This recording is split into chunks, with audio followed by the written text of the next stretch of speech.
11:30 on a Friday night. Rain hammered against the gleaming marble exterior of Westfield Plaza, transforming the normally pristine shopping center into a glistening, deserted monument. Most of the high-end stores had closed hours ago, their displays of luxury goods now performing for an audience of raindrops. Catherine Morgan sat alone on the cold stone steps at the east entrance, her designer suit soaked through, mascara creating abstract art down her cheeks. The bottle blonde hair that normally framed her face in a perfect corporate bob now clung to her skin like seaweed. Her Lexus keys lay scattered on the wet concrete beside her, just out of reach, as if they too had abandoned her. From inside the darkened mall, David Reeves watched through the glass doors, his weathered security badge hanging from a lanyard around his neck. At 45, the night security guard's face carried the topography of a man who had seen more than his share of life's disappointments. His dark eyes, still sharp despite the hour, assessed the situation with professional detachment. The woman outside was Catherine Morgan, CEO of Innovatech, the woman whose name appeared on his paychecks but who had never once looked him in the eye during her brisk walks through the security checkpoint. The woman now rendered helpless by whatever demons had driven her to this state. David's radio crackled. East entrance all clear? He hesitated, thumb hovering over the talk button.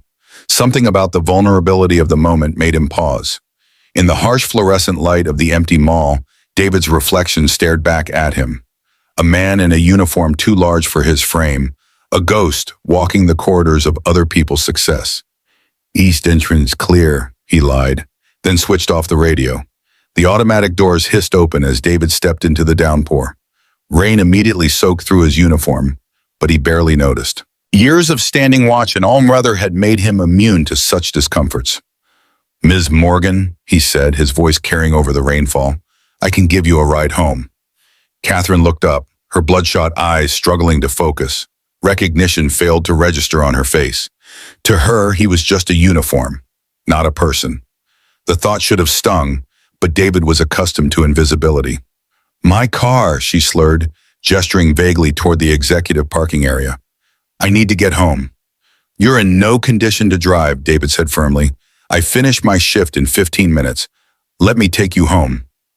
For a moment, pride battled with necessity in Catherine's eyes. Then her shoulders slumped in defeat. She nodded, a barely perceptible movement that seemed to cost her considerable effort. David extended his hand, and after a moment's hesitation, Catherine took it. Her fingers were ice cold against his calloused palm. As David helped her to her feet, Catherine's phone buzzed with an incoming call. The screen illuminated briefly with a name, unknown caller. "Your phone," David said, reaching for it. Catherine snatched it away with surprising agility for someone so intoxicated. "No," she said sharply, then softened. "It's nothing. Work never stops." The phone went dark in her hand, but not before David caught a glimpse of the notification beneath the call. "Security breach, level 1. 20 minutes later, David's ancient Honda Civic crawled through the rain-slicked streets of Oakwood's affluent Hillcrest neighborhood. The contrast between his car and the surroundings couldn't have been more stark, like a work boot in a display case of Italian leather. Catherine sat in the passenger seat, her head resting against the window, eyes closed but not sleeping. The steady rhythm of the windshield wipers had lulled her into a state of semi-consciousness. David's phone vibrated in his pocket. He pulled it out just enough to see the screen. Peterson, his former colleague. The third call tonight. David silenced it quickly, but not before Catherine's eyes fluttered open. "Important call?" she asked, more lucid than she had been at the mall. "No," David replied, returning his attention to the road. "Just an old friend who doesn't understand time zones." Catherine seemed to accept this explanation, turning back toward the window. "Left at the next light," she murmured. "The building with the copper awning." The phone buzzed again in David's pocket. This time he ignored it completely, but his jaw tightened involuntarily.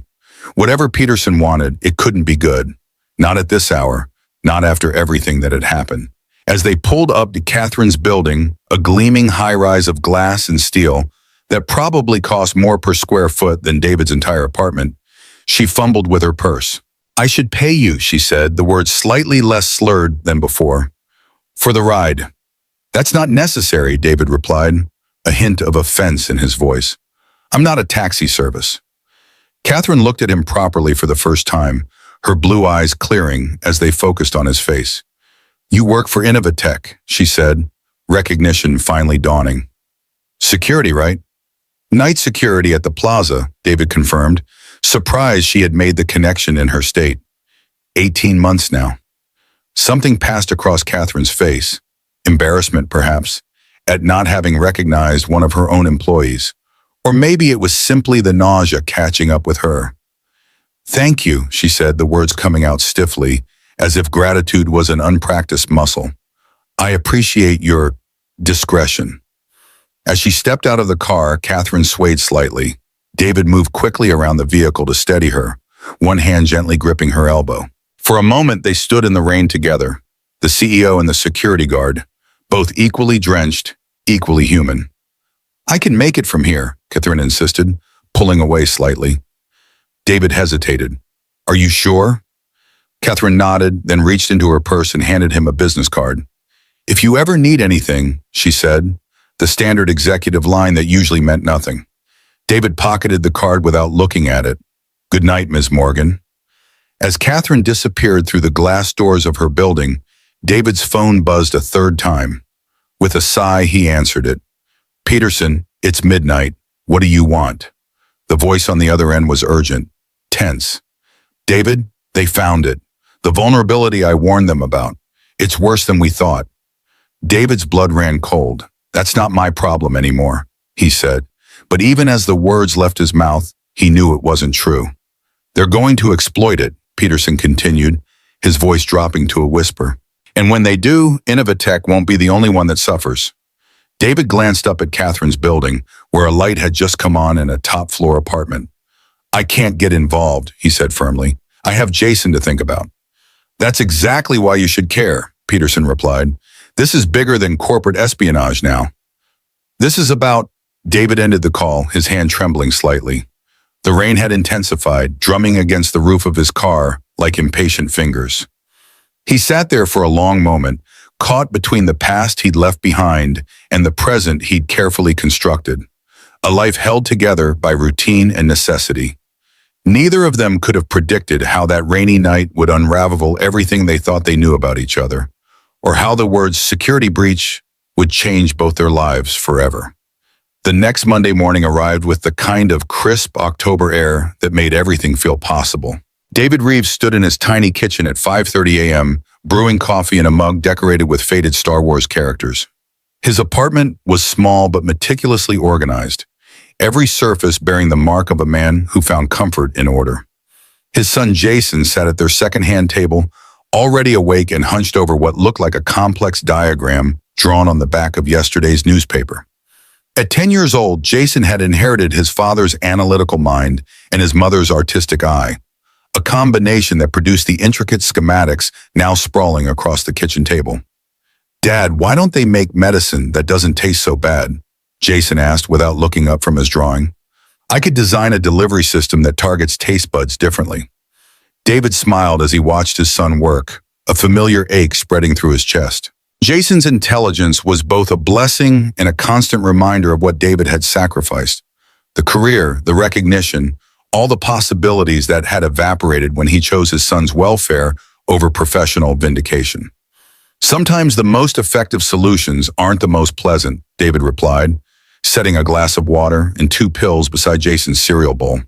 But that doesn't mean we stop looking for better ways. Jason wrinkled his nose but dutifully swallowed the medication. The autoimmune condition that had appeared 2 years ago required strict management that cost more than David's previous health insurance had been willing to cover. Night security at Innovatech's Westfield Plaza wasn't glamorous, but it provided the comprehensive benefits Jason needed. David's phone buzzed with a text message from Jason's doctor. Another appointment had been scheduled, another specialist consulted, another bill that would stretch their budget to breaking point. As he drove Jason to school in their aging Honda, David couldn't shake the memory of Catherine Morgan sitting helpless in the rain, or Peterson's urgent call. The words security breach kept replaying in his mind, intertwined with memories of code and algorithms he'd spent years trying to forget. At Innovatech's gleaming headquarters, the morning carried the usual buzz of a corporate Monday. Catherine Morgan arrived at precisely 8 o'clock a.m., her composure fully restored. Designer heels clicked against marble floors as she crossed the lobby, employees nodding respectfully as she passed. If anyone had seen her intoxicated state 3 nights ago, there was no indication in her perfectly assembled exterior. Scott Palmer, the chief operating officer, intercepted her near the elevators. At 48, Scott represented Innovatech's old guard, the executives who had built the company before Catherine's arrival 5 years ago and who had watched her rapid rise with barely concealed resentment. "Catherine, we need to discuss the security concerns that came up over the weekend," Scott said, his voice carrying the weight of someone who believed problems should be solved through proper channels. He clutched a leather portfolio embossed with the company logo, each document inside arranged according to corporate protocols. "The vulnerability in Neuralink is more extensive than our team initially assessed. The board is concerned about potential liabilities if this goes public before the product launch next month." Catherine nodded absently, but her mind was elsewhere. The fragments of memory from Friday night were starting to coalesce. The security guard who had driven her home, the notification on her phone, the pounding headache that had greeted her Saturday morning, along with an urgent message from the cybersecurity team. "Have we identified the source of the vulnerability?" she asked, stepping into the elevator. Scott followed, pressing the button for the executive floor. "Not yet. Johnson thinks it might be a fundamental flaw in the neural interface protocol. If that's the case, we're looking at months of delays, not weeks." The elevator doors closed, sealing them in sleek, silent isolation as they ascended to the top floor. Catherine's reflection in the polished metal showed none of the turmoil churning beneath her surface. Neuralink was supposed to be Innovatech's breakthrough, a neural interface that would revolutionize how humans interacted with technology. The product launch was scheduled to coincide with the company's IPO. A security flaw now could sink everything she'd worked for. "Schedule an emergency meeting with the cybersecurity team for this afternoon," Catherine said as the elevator doors opened, "and get me everything we have on this vulnerability." As Scott departed toward his office, Catherine's assistant met her with a coffee and a tablet displaying her schedule. "Ms. Morgan, you have the investor call at 9, strategy meeting at 11, and lunch with the board at 1. "Cancel lunch with the board," Catherine replied, taking the coffee. "Tell them I'm working directly on the Neuralink situation." Alone in her office, a minimalist space of glass and steel that offered a panoramic view of the city, Catherine finally allowed her professional mask to slip. She sank into her chair, the weight of potential disaster settling on her shoulders like a physical presence. Neuralink wasn't just another product. It represented Innovatech's future and her own. As the company's first female CEO, Catherine had faced skepticism at every turn. The successful launch of Neuralink would silence her critics permanently. Its failure would confirm every doubt, every whispered suggestion that she had been promoted beyond her capabilities. Catherine opened her secure email, scanning through the technical reports from the weekend.